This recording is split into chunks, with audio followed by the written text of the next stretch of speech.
to discuss the Benghazi hearings, IRS, and Russian spy case. Our guests today are award-winning journalist Karen Hunter. She is an author and publisher as well.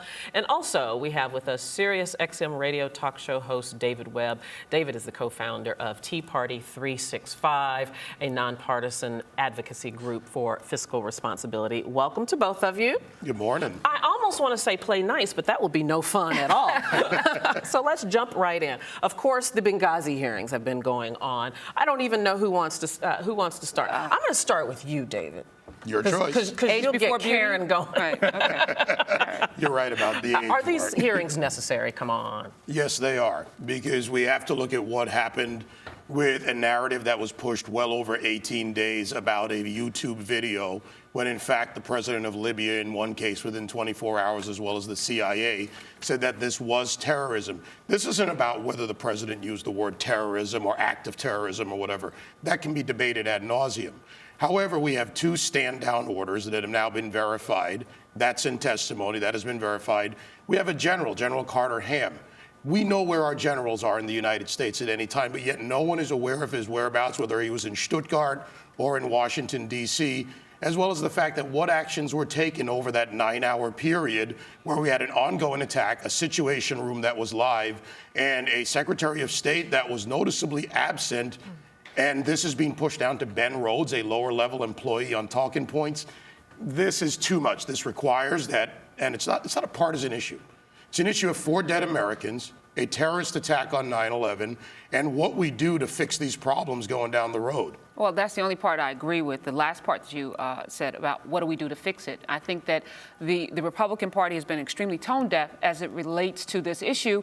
The American people have not put this at the top of our things that we want the government to fix.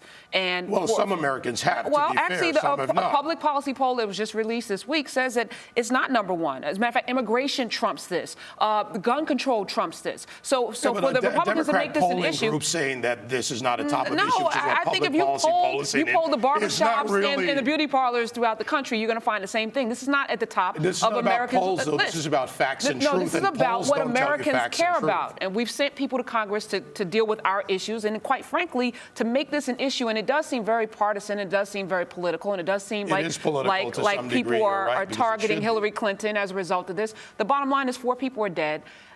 They're not dead because we screwed up. They're dead because people out there are really evil and they do evil things. Well, how do you know the outcome of they're not dead because if you don't know all the facts well, yet? I do know this fact, David. I do know this fact. $300 million, the Republicans denied security for our UN embassies. Maybe that's a fact. Actually, even, I forget her first name, Ms. Lamb, who went to the Hill and testified, said that the budget was not an issue with the security at the embassy. And again, that was brought up in congressional testimony last week. And again, reiterated by the State Department that the budget was not an issue.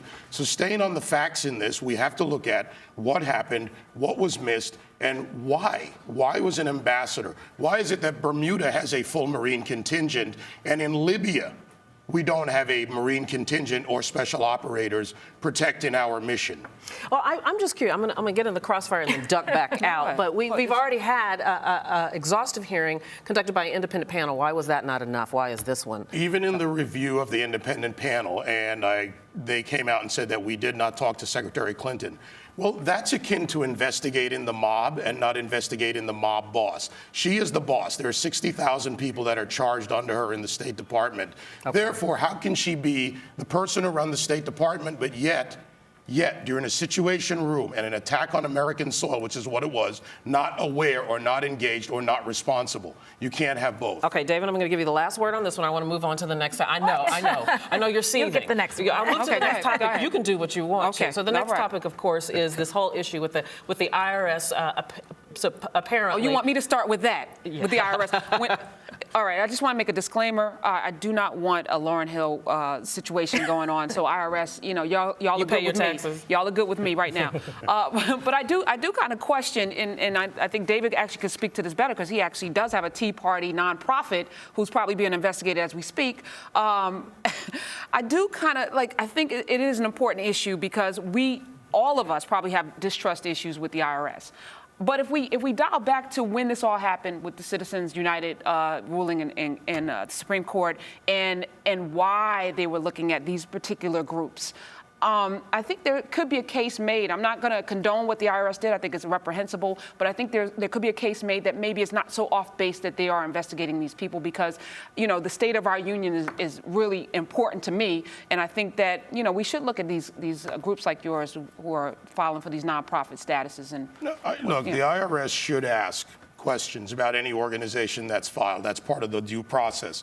However, and let's draw some stark contrasts. Of the 71 groups that were requested by ProPublica, a liberal group, some 9 that were sent to them were not even passed through the process, so it's illegal to give out that information. 2, in contrast to the many groups, the over 300 that were being held up, some still are, there was one group that was passed through in June of 2011, the Barack H. Obama Foundation. Lois Lerner, who was the head of the IRS nonprofit group, the investigations group, the oversight group rather, she passed them through in 1 month. For any organization, that's almost impossible to do. It's, matter of fact, unheard of. And then she issued retroactive status to December 2008. Then you look at the timeline of what has happened here with the White House. Essentially, there's been news coverage, congressional testimony. Douglas Shulman, March 22nd, 2012, knew a year ago. The White House counsel knew a month ago. So apparently the carrier pigeon that they sent over to the Oval Office didn't get to the president until last Friday when he found out about it. So we have to accept in that premise that the White House chief counsel does not communicate on a matter that is very serious about actions within a bureaucracy that is not limited to Cincinnati, because that cannot be how it works. It's not how it works in the IRS.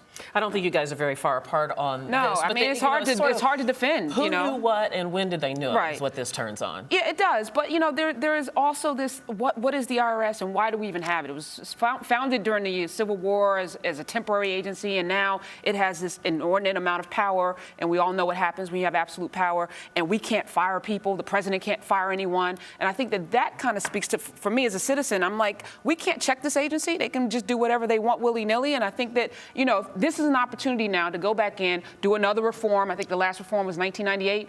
Let's look at reforming this body and really giving some teeth to the people who are accountable to us to do something about this. Okay, one last topic. Okay. We agree on it. That's why I'm moving on. It's no fun when you agree. Okay, Maybe you'll disagree on this. Of course, this is a caper. This whole issue with the supposed U.S. spy that Russia has detained and deported. Yes. What do you make of this? Quickly. Quickly, we have spies that have been living here for 20 years, Russian spies who have been living here in our government. I mean, we spy on each other. We spy on our friends. We spy on our enemies. I think it is much to do about nothing. I'm sure that he probably did do this, but we do it. So, I mean, at the end of the day, we do it, they do it. It's part of the way we do business nowadays. And why are you looking at me like that? No, Debbie? I'm not looking at you like that. But the potential I was trying to decide what David was going to say in response. Go ahead, David. Look, I follow the evidence where it leads, and that's what we need to do with this. We also have an ongoing game behind the scenes with Syria and Russia and the UN Security Council, which votes against us. We somehow have failed to realize that the reset button doesn't work with Putin, who made himself famous when he took down the Chechen rebellion in the 90s and has now essentially reformed the KGB under the Federal Security Service. This is a game, you're right. We arrested 10 spies. And of course, what is it, Sleeper Lisa agents. Chapman, Anna Chapman, the Maxim spy. Right. And you're right, we do this Yeah. because governments and organizations seek influence with each other. But there's more to this game because we look at how Russia votes. We look at the games and the chess game they play with the UN Security Council, with this country. They claim one thing, vote against us, well, let's and they be clear. America has no friends. And I've said this, let's be real about it. Russia's not our friend, China's not our friend, not really. I mean, we can speak those platitudes if we want to, but the reality is we need to always be vigilant and on guard against every nation because we are the prime target. So, I mean, I'm not surprised. I'm also, not so worried because I think we're doing it too. I think the timing is unfortunate in that. And It is. that completes our counterpoint with Karen Hunter and David Webb. And no one Thank you guys. wounded. Yes, that's right. No anchors were harmed. No anchors were harmed in the production of the Say, very We good. were both Thank raised you by both. great people. Let's do it again sometimes. Thank you. This is Arise America. And you can follow us on Twitter at Arise TV America.